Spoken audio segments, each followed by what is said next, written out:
श्रीमद् भगवत गीता क्या है ये? क्यों पूरी दुनिया में इस एक स्क्रिप्चर का इतना नाम है? आखिर है क्या इसमें ऐसा? 700 श्लोक ही तो है। कृष्ण अर्जुन संवाद है जो आजकल के लोगों के बाउंसर हो जाता है। समझ भी नहीं आता जो ज्ञान, वो कैसा ज्ञान है ना। आज मैं आपको बताती हूँ कैसे आपको जीरो से हीरो बनाती है ये गीता। अंत तक सुनिएगा ध्यान से। हमारे आसपास कितने ही ऐसे लोग हैं जो किसी एग्जाम में फेल होने से या एक मामूली सा ब्रेकअप होने से सुसाइड कर लेते हैं, ट्रेन के नीचे आ जाते हैं, अपने हाथों की नसें काट लेते हैं। कितनी ही बार ऐसी न्यूज आती है टीवी पर। गीता में आपको ब्रेकअप के दुख से बाहर निकलने का भी श्लोक मिलेगा, तो आपको जीवन जीना कैसे है इसका भी श्लोक मिलेगा। हर तरह के श्लोक आपको गीता में मिलेंगे जो आपकी लाइफ को सफल नहीं अपितु बहुत सफल बनाएंगे। त्रेता युग में भगवान श्री कृष्ण ने जो अर्जुन को सुनाया वो केवल अर्जुन के लिए ही नहीं था अपितु हम सारे कलयुगी जीवों के लिए था। आप खुद सोचिए, जो अर्जुन गुरु द्रोणाचार्य के पूछे जाने पर क्या दिख रहा है, वो कहता है कि मुझे केवल चिड़िया की आंख दिख रही है। अर्जुन जो एक लक्ष्य कर रहा है उसका सिर्फ उस लक्ष्य पर दृष्टि है। तो अर्जुन जैसा कॉन्सेंट्रेट इंसान युद्ध भूमि में आकर के अपना कॉन्फिडेंस खोने लगता है और भगवान श्री कृष्ण की शरण होकर के उनसे कहता है मुझे समझ नहीं आ रहा मैं क्या करूं क्या नहीं करूं। अर्जुन जो इतना ज्यादा कॉन्सेंट्रेट था, तो हम जैसे कलयुगी जीव जिन्हें कुछ पता ही नहीं है क्या कर रहे हैं, क्या खा रहे हैं, क्या पहन रहे हैं, कुछ नहीं पता, वो लोग अगर ऐसा सोचे कि हमारे जीवन में कंफ्यूजन है या किसी प्रॉब्लम का सलूशन नहीं मिल रहा, तो ये बहुत नॉर्मल सी चीज है क्योंकि आपके पास वो नॉलेज भी नहीं है। तो इसके लिए सिर्फ हम लोगों के लिए, हम कलयुगी जीवों के लिए भगवान श्री कृष्ण ने 700 श्लोकों का ये गीता ग्रंथ कहा अर्जुन से। तो आइए, मैं 700 श्लोक तो नहीं डिस्क्राइब कर सकती, लेकिन कुछ श्लोक है। जैसे ब्रेकअप से बहुत सारे बच्चे दुखी हो जाते हैं और छोटे से कोई 2-3 साल के रिलेशन के कारण अपना पूरा करियर भी खराब कर देते हैं, अपना फ्यूचर स्पॉइल कर देते हैं। कुछ लोग तो अपनी जान तक ले लेते हैं। तो ऐसा ना करके आप गीता पढ़िए। गीता में आपको हर चीज का सलूशन मिलेगा। भगवान श्री कृष्ण ने दूसरे अध्याय के 6वें श्लोक में कहा है, अशोच्यानन्व शोचस्त्वं प्रज्ञावादांश भाषसे। अर्जुन, तुमने शोक नहीं करने का शोक किया है और पंडिताई सी विद्वत्ता की सी बातें कर रहे हो। अर्जुन को भी शोक हुआ था कि ये सब मेरे ही सगे संबंधी मारे जाएंगे। तो भगवान श्री कृष्ण कहते हैं कि जो चले गए उनके लिए भी शोक मत करो, जो है उनके लिए भी शोक नहीं करना, क्योंकि ये लोग पहले थे ऐसा नहीं है और आगे रहेंगे ऐसा भी नहीं है।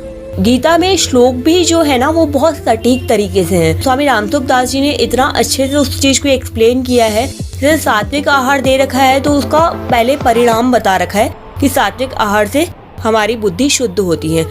सेकंड, राजसी है तो राजसी को परिणाम और उसका आहार कैसा होता है वो साथ साथ ही बताया है, जबकि तामसी का परिणाम बताया ही नहीं गया है। तामसी आहार कैसा होता है उसे नहीं करना चाहिए, सिर्फ इतना बताया है। इसका यह अर्थ है कि जो सात्विक मनुष्य होते हैं वह किसी भी कार्य के पहले परिणाम में विचार करते हैं कि हमें यह कार्य करेंगे तो इसका फल क्या होगा, उसके बाद वो कर्म करते हैं।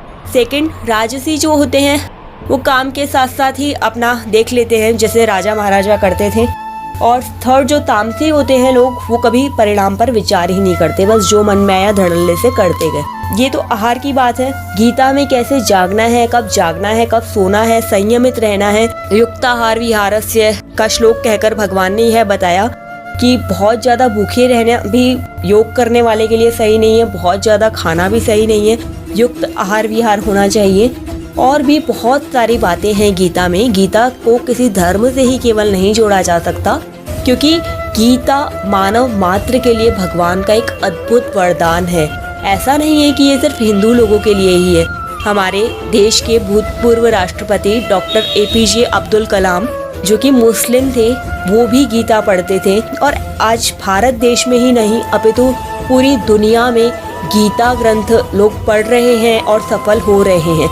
अगर कोई कहे दुनिया की बेस्ट मोटिवेशनल बुक अगर कोई है तो वो श्रीमद् भगवत गीता है, तो इसमें बिल्कुल भी अतिशयोक्ति नहीं होगी, क्योंकि जो ज्ञान गीता में है वो दुनिया के किसी भी बुक में नहीं है, किसी भी ग्रंथ में नहीं है।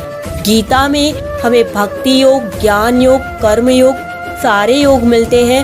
और गीता हमें जीना सिखाती है, गीता हमें मरना सिखाती है। गीता के बारे में जितना कहा जाए उतना कम है, क्योंकि यह गीता साक्षात भगवान श्री कृष्ण ने धरती पर आकर अपने मुख से कही है। गीता जी की आरती में एक पंक्ति आती है, गोविंद मुख की वाणी, तो गोविंद ने इसे गाया है धरती पर आकर।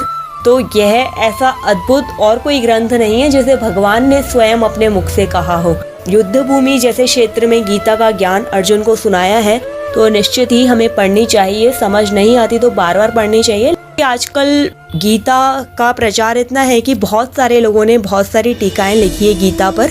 मैं आपको बताना चाहूंगी कि गीता प्रेस से जो प्रकाशित गीता ग्रंथ हैं, आप उन्हें ही पढ़ें। स्वामी रामसुखदास जी की जो साधक संजीवनी है, वो वृहत एक्सप्लेनेशन है। आप बहुत अच्छी बुक है, उसे पढ़िए। उसमें हर एक श्लोक का एक्सप्लेनेशन है। वो नहीं पढ़ सकते, इतना आपके पास समय नहीं है, तो गीता प्रबोधनी जरूर पढ़िए। गीता प्रबोधनी बहुत ही शॉर्ट एक्सप्लेन्ड है, पर बहुत ही अच्छी बुक है। और गीता प्रबोधनी भी नहीं पढ़ सकते तो गीता प्रेस से प्रकाशित कोई भी गीता ग्रंथ पढ़िए जो आपको सूटेबल हो। पर नित्य अपने जीवन में गीता जरूर पढ़िए और नियम लीजिए कि गीता के किसी भी एक श्लोक को हम अपने जीवन में जरूर अपनाएंगे।